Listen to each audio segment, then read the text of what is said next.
If you've ever watched your world collapse in slow motion, you know there's a moment when the noise fades and all you hear is your own heartbeat. That's how it felt the day my mother died. I remember the way the sunlight fell through the hospital window, the way her hand felt in mine, cool, fragile but still trying to squeeze back. I remember the nurse's voice, gentle but final.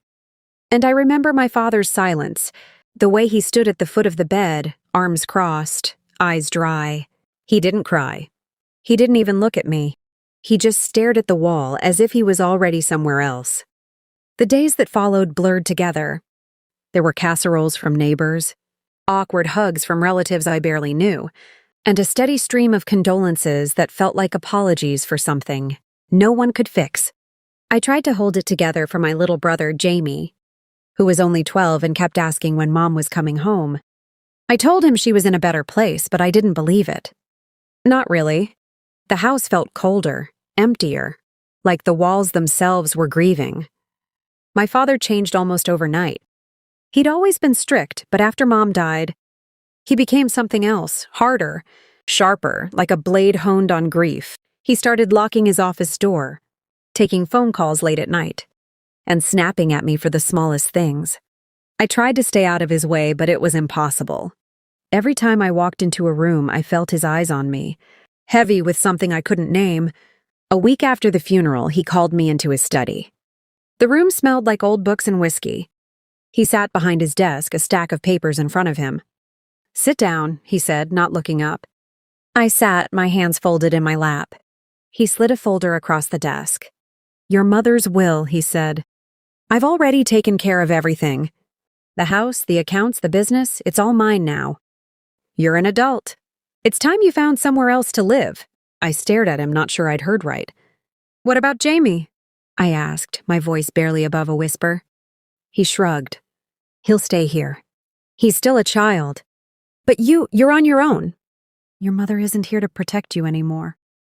The words hit me like a slap. I wanted to argue, to beg, to scream. But I saw the look in his eyes, cold, final, and I knew it wouldn't matter. I packed my things that night, stuffing clothes and memories into a single suitcase. Jamie cried, clinging to my arm, but Dad pulled him away.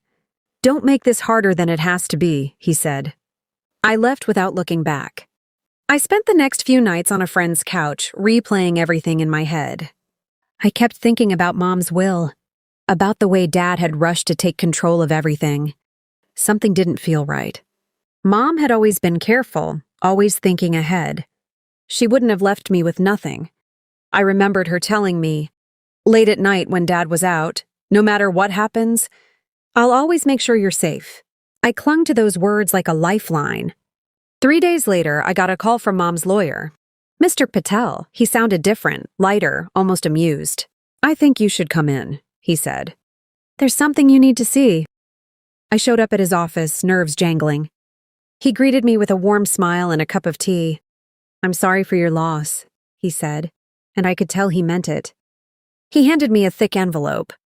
"Did your father show you the will?" I nodded. "He said everything goes to him." Mr. Patel chuckled, shaking his head. "Did he even read the will?" I frowned. "What do you mean?" He slid a document across the desk. "Your mother was a very smart woman. She left specific instructions. Your father may think he's in control, but the truth is, well, let's just say he's in for a surprise." I scanned the first page, my eyes widening as I read. The will was nothing like what Dad had described. In fact, it was the opposite. Mom had set up a trust, one that couldn't be touched by Dad without my signature. The house, the accounts, the business, everything was held in my name until Jamie turned 18. Dad was only a temporary guardian with strict conditions. If he tried to force me out or misuse the assets, the trust would be transferred to a court-appointed guardian. It was all there in black and white. I looked up at Mr. Patel, my hands shaking. "Does he know?" He smiled, a glint of mischief in his eyes. "Not yet, but he will." That night I lay awake, staring at the ceiling. For the first time since Mom died, I felt something other than grief. I felt hope. I wasn't powerless. I wasn't alone. Mom had protected me even from beyond the grave. The next morning I went back to the house. Dad was in the kitchen reading the paper. He looked up, surprised to see me. "What are you doing here?" he snapped. I held up the will. "We need to talk." He snatched the document from my hand, scanning the pages. As he read, his face went pale. He looked up at me, his voice trembling. "What is this?" I met his gaze, steady and unafraid. "It's the truth. Mom didn't leave you everything. She left it to us. And if you try to fight it, you'll lose everything." He stared at me, speechless. For the first time, I saw fear in his eyes. The kitchen felt colder than ever, sunlight slanting through the window and catching the dust in the air. My father's hands shook as he gripped the will, his knuckles white. I could see the calculations running behind his eyes, the disbelief, the anger, the dawning realization that he wasn't in control anymore. For a long moment, neither of us spoke. I could hear Jamie upstairs, his footsteps soft, unaware that everything was changing again. Dad finally broke the silence. "This is a mistake. Your mother would never—" He stopped, his voice cracking. I almost felt sorry for him. But then I remembered the way he'd looked at me when he told me to leave. The way he'd pulled Jamie away as if I was the problem. I stood my ground. She did. She made sure you couldn't hurt us. Not anymore. He slammed the will down on the counter. "You think you're so clever. You think you can just waltz back in here and take everything from me?" His voice was rising, but I didn't flinch. "I'm not taking anything from you. I'm just following Mom's wishes. You're the one who tried to take everything from us." He glared at me, but I could see the fear now, the uncertainty. He wasn't used to being challenged, especially not by me. "You're making a mistake," he said, but it sounded more like a plea than a threat. I took a deep breath, steadying myself. "I'm not leaving, Dad. Not until Jamie is safe. Not until you understand that this house, this money, this family, it's not just yours. It never was." He stormed out of the kitchen, slamming the door behind him. I heard his car start, tires screeching as he sped down the driveway. I stood there for a long time, the will still on the counter, my heart pounding. I didn't know what would happen next, but for the first time, I felt like I had a say in my own life. Jamie came downstairs, rubbing his eyes. "Where's Dad?" he asked. I knelt down, pulling him into a hug. "He had to go out for a bit. But I'm here. And I'm not going anywhere." He nodded, leaning into me. "I missed you," he whispered. I squeezed him tighter. "I missed you too." The next few days were tense. Dad avoided me, barely speaking when he came home. He spent hours on the phone, pacing his office, his voice low and urgent. I knew he was trying to find a way around the will, trying to regain control. But every time he looked at me, I saw the doubt in his eyes. He knew he was losing. Mr. Patel called to check in, his tone reassuring. "He can't do anything without your consent," he said. "If he tries, the trust will be transferred. You're protected." I thanked him, relief flooding through me. For the first time, I started to believe that things might actually work out. But Dad wasn't done fighting. One evening, he came home late, his eyes bloodshot, his movements jerky. He cornered me in the hallway, his voice low and desperate. "Why are you doing this? Why are you turning Jamie against me?" I shook my head, keeping my voice calm. "I'm not turning anyone against you.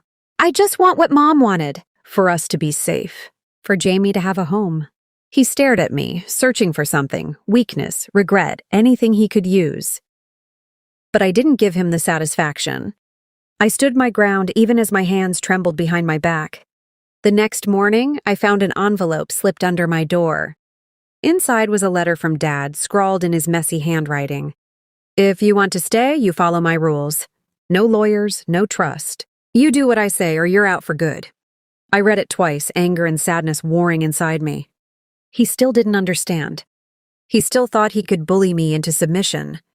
I took the letter to Mr. Patel. He read it, his expression grim. "He's trying to intimidate you. Don't let him. The law is on your side." I nodded, but the fear lingered. I didn't want a war.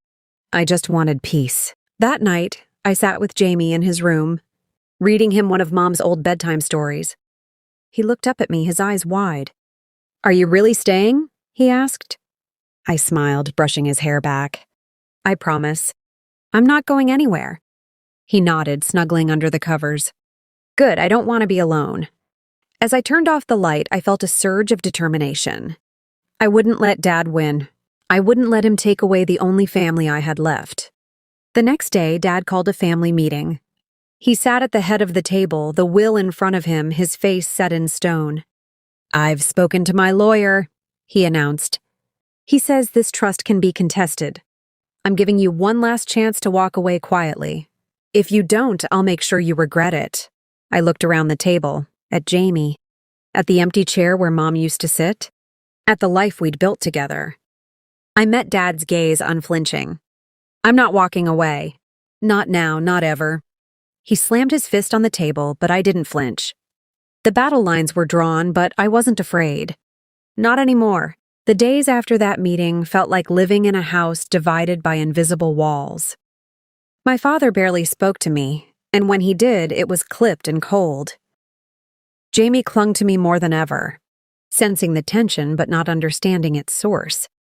I tried to keep things normal for him, making his favorite breakfast, helping with homework, reading the same stories Mom used to read.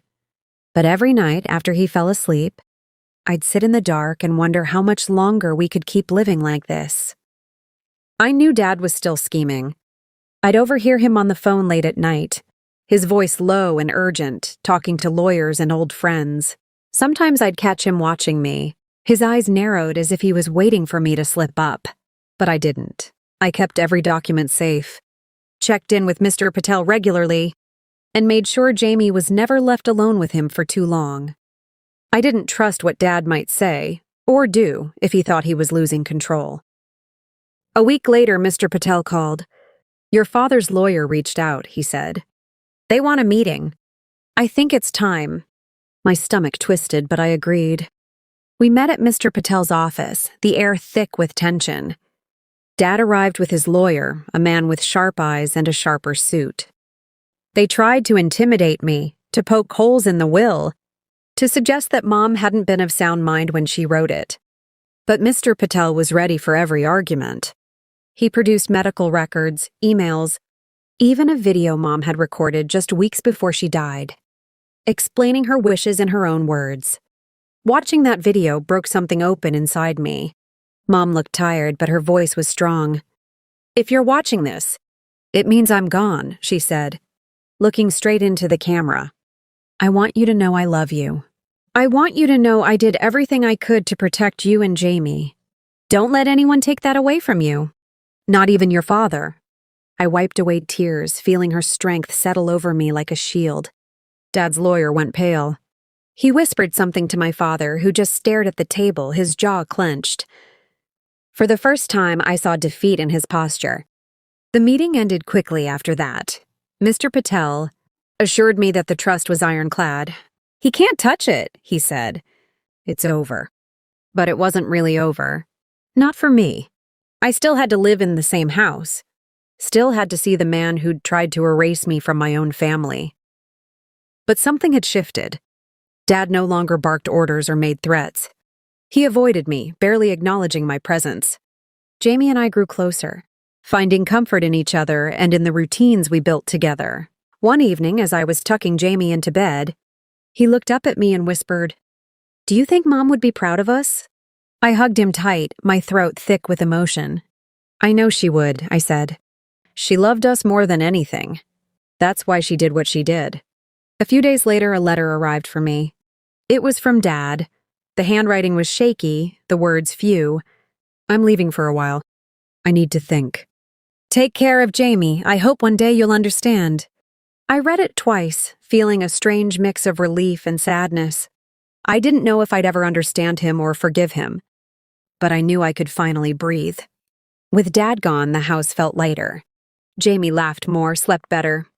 I started making plans for our future. College for me, a new school for him, maybe even a fresh start in a new city. Mr. Patel helped me set up the trust, making sure every penny was accounted for, every detail in place. For the first time since Mom died, I felt safe. On the anniversary of Mom's death, Jamie and I visited her grave. We brought flowers and sat in the grass, telling her about everything that had happened. I told her about the will, about how she'd saved us. about how we were going to be okay. Jamie drew a picture and left it by her headstone, a house, 2 stick figures and a heart. "For you, Mom," he whispered. As we walked back to the car, I felt a sense of peace I hadn't known in months. The battle was over. The truth had won. And even though there were scars, there was also hope. I looked at Jamie, his hand in mine, and realized that Mom's greatest gift wasn't the house or the money. It was the strength she'd given us to stand up for ourselves, to protect each other, to survive. No matter what happened next, I knew we'd be okay,